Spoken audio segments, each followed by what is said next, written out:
बिस्मिल्लाहिर्रहमानिर्रहीम। अस्सलाम वालेकुम स्टूडेंट्स, उम्मीद करती हूँ आप सब खैरियत से होंगे। My self Anam Nawaz and I am a physiotherapy student. और आज का जो हमारा टॉपिक है वह है काइफोसिस, जो कि स्पाइन की एक एबनॉर्मलिटी है, ख़ासकर थोरेसिक स्पाइन की। बेसिकली इसकी डेफिनेशन क्या है? काइफोसिस में क्या होता है कि जो आपकी स्पाइन होती है ना, थोरेसिक स्पाइन, जो अपर बैक है आपके स्पाइन की, वो बाहर की तरफ एक्सेसिवली प्रोट्रूड कर जाती है। ठीक है, यही वजह है कि हम इन पेशेंट को कहते हैं कि इनका जो है वो एक हंच बैग बना हुआ है, या हम कहते हैं कि इसकी कुब निकल आई है, फॉरवर्ड हेड पोस्चर हो गया, स्टूप पोस्चर हो गया। ठीक है, नॉर्मली क्या होता है कि जो हमारी जो थोरेसिक स्पाइन होती है ना, उसका जो नॉर्मल कर्व होता है वो 20 से लेकर 40 डिग्री तक होता है, जिसे हम कोप एंगल भी कहते हैं। लेकिन अगर 20 से 40 डिग्री से ज़्यादा इसका एंगल हो जाए, फॉर एग्जांपल 40 टू 50 हो जाए, 50 टू 60 हो जाए, तो फिर वो क्या कहलाएगा? काइफोसिस कहलाएगा, फिर वो एबनॉर्मल कर्व होगा। ठीक हो गया। तो ये थी हमारे पास काइफोसिस की डेफिनेशन। इसमें आपकी जो थोरेसिक स्पाइन होती है वो आउटवर्ड बहुत ज़्यादा प्रोट्रूड कर जाती है। ओके जी, इसके बाद आता है साइंस एंड सिम्टम्स। अब पेशेंट को क्या क्या साइन देखने को मिलेंगे, आप क्या क्या साइन को ऑब्जर्व कर सकते हो। सबसे पहले आपको पेशेंट का क्या स्पाइन जो होगी वो राउंडेड नज़र आएगी, हंच बैक आपको दिखने को मिलेगा, ऊपर एक हम्प दिखने को मिलेगा इस तरह से। ठीक है, नेक्स्ट आपको फॉरवर्ड हेड पोस्चर दिखने को मिलेगा। ठीक है, उसकी गर्दन जो होगी वो आगे की तरफ झुकी होगी। शोल्डर्स आपको उसके राउंडेड नज़र आएंगे, आगे की तरफ राउंड हुए हुए होंगे। और इसके चेस्ट के मसल्स जो है वो टाइट हुए हुए होंगे। और इसके जो बैक के एक्सटेंसर मसल्स है, जिन्होंने क्या करनी होती है, उसके स्पाइन की एक्सटेंशन करानी होती है, वो वीक हो जाएंगे। और थोरेसिक एक्सटेंशन क्या होगी? रिड्यूस हो जाएगी। तो ये चीज़ आपने याद रखनी है। ठीक है, कि एक तो क्या होता है काइफोसिस की कंडीशन में कि जो थोरेसिक स्पाइन है वो बाहर की तरफ प्रोट्रूड कर जाती है, बंदे की हाइट जो है वो इसकी वजह से कम हो जाएगी। ठीक है, उसके थोरेसिक जो एक्सटेंसर्स है वो क्या हो जाएंगे? वो वीक हो जाएंगे। इसके अलावा नेक के एक्सटेंसर्स भी वीक हो जाएंगे, जिसकी वजह से क्या होगा? फॉरवर्ड हेड पोस्चर हो जाएगा, चेस्ट के मसल्स के टाइट होंगे, शोल्डर्स उसके राउंडेड हो जाएंगे। सिम्टम्स में क्या क्या पेशेंट फील करता है? पेशेंट को बैक पेन बहुत ज़्यादा होती है, खासकर थोरेसिक एरिया में, लंबर एरिया में। इसके अलावा उसको मसल फटीग बहुत ज़्यादा होती है, उसको मसल की स्टिफनेस बहुत ज़्यादा रहती है।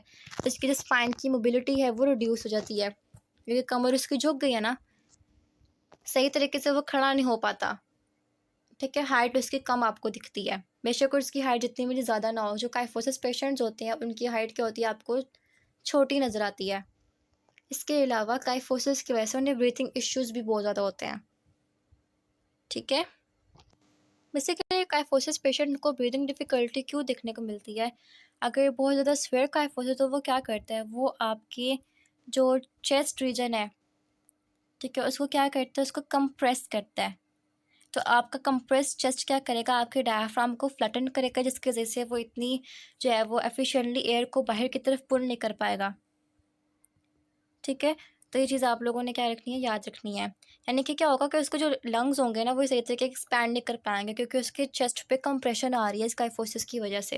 यही वजह है कि वो सही तरीके से जो है वो ब्रीथ नहीं कर पाता। ठीक हो गया। इसके बाद आते हैं टाइप्स ऑफ काइफोसिस। तो 5 टाइप्स हम देखेंगे इस वीडियो में।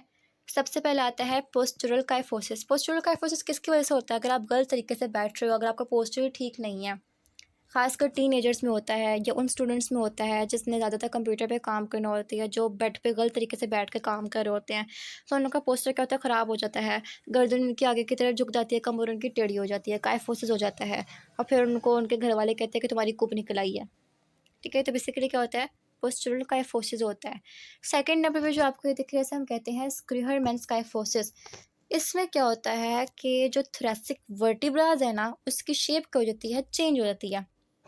या थोरेसिक जो वर्टिब्रा बोन है उसकी शेप क्या हो जाएगी? वेज शेप की हो जाएगी, जिसकी वजह से आपको ये काइफोसिस देखने को मिलेगी। ठीक है, तो आपने स्क्रूहरमैन्स काइफोसिस में एक ही चीज़ याद रखनी है कि इसमें जो आपकी वर्टिब्रा होगी वो वेज शेप की हो जाएगी।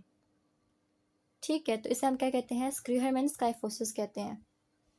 थर्ड नंबर आता है कंजेनिटल। इसका तो बहुत अच्छे तरीके से आप लोगों को पता होगा कि बिफोर बर्थ क्या होता है? During the fetal life spine की एबनॉर्मल डेवलपमेंट हो जाती है, जिसकी वजह से काइफोसिस हो जाती है। ठीक है, और जैसे जैसे फिर इंसान ये जो बच्चा है ये अपने बर्थ के बाद बड़ा होते रहता है, वैसे वैसे क्या होगा? उसकी काइफोसिस जो कि वो बहुत ज़्यादा स्फेयर होती जाएगी, और उसका एंगल बहुत ज़्यादा बढ़ता चला जाएगा। ठीक है, नेक्स्ट आता है डीजनरेटिव काइफोसिस। इसका भी आप लोगों को अच्छे तरीके से पता होगा, ख़ास करके हमें दिखने को मिलता है अडल्ट एज में, आफ्टर द एज ऑफ 45। जब उस पेशेंट की जो बोन्स होती हैं, उसके वर्टेब्राज होते हैं, उसमें डीजनरेशन स्टार्ट हो जाती है, कार्टिलेज वेयर एंड टियर में चले जाते हैं, ऑस्टियोपोरोसिस हो जाती है, बोन्स की वर्टेब्राज की वीकनिंग हो जाती है। तो उसकी वजह से जो उसके स्पाइन में, थोरेसिक रीजन में जो चेंजेस आएंगी, उसे हम कहेंगे डीजनरेटिव काइफोसिस। ठीक है, जैसे कि हम नॉर्मली दिखते भी हैं, अगर आप अपने घर में किसी बूढ़े आदमी को देखो या औरत को देखो, तो उनका जो पोस्चर होता है ना, वो स्टूप होता है।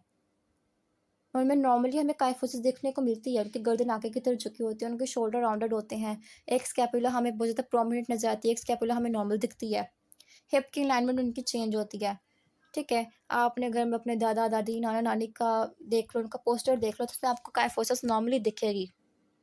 इसकी वजह से होती है, वो डीजनरेशन की वजह से होती है, उनके वर्टिब्रल्स वेयर एंड टियर में जाते हैं। ठीक है, the last one is secondary kyphosis.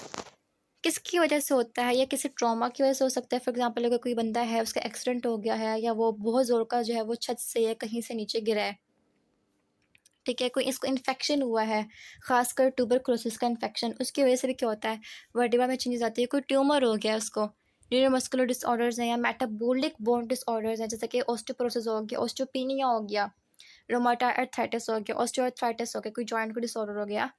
ठीक है, तो उसकी वजह से जो काइफोसिस होती है उसे हम सेकेंडरी काइफोसिस कहते हैं। ठीक है, तो यहाँ पे हम लोगों ने काइफोसिस की टाइप्स को भी पढ़ लिया। ठीक है, इस वीडियो में हम बस काइफोसिस की सिर्फ चंद एक चीज़ों को ही देखेंगे, कि वीडियो काफ़ी ज़्यादा लंबी हो जाएगी। इसमें हमने इसकी डेफिनेशन देखी है, इसके साइन एंड सिम्टम्स देखे हैं, और काइफोसिस की 5 टाइप्स देखी हैं। नेक्स्ट वीडियो में इंशाल्लाह हम लोग इसकी असेसमेंट को देखेंगे, कि फिजिकली हम किस तरह से पेशेंट को ऑब्जर्व करते हैं, इसको असेस करते हैं, हिस्ट्री टेकिंग के थ्रू हमें किस तरह से पता चलता है कि इसको ये प्रॉब्लम है। ठीक, फिर हम उसकी फिजियोथेरेपी मैनेजमेंट देखेंगे, कि किस तरह से हमने इस पेशेंट को ट्रीट करना है।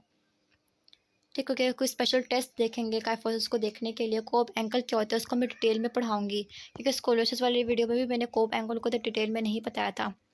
ठीक है, तो यहाँ पे इस वीडियो को एंड करते हैं। आई होप सो कि आपको वीडियो समझ में आ गई होगी। अगर आपको वीडियो अच्छी लगी, वीडियो को लाइक करें, अपने फ्रेंड्स के साथ शेयर करें, और प्लीज़ अगर अभी तक आपने मेरे चैनल को सब्सक्राइब नहीं किया, तो चैनल को सब्सक्राइब भी कर लें। मिलते हैं नेक्स्ट वीडियो में, तब तक के लिए अपना ढेर सारा ख्याल रखें, एंड अल्लाह हाफिज़।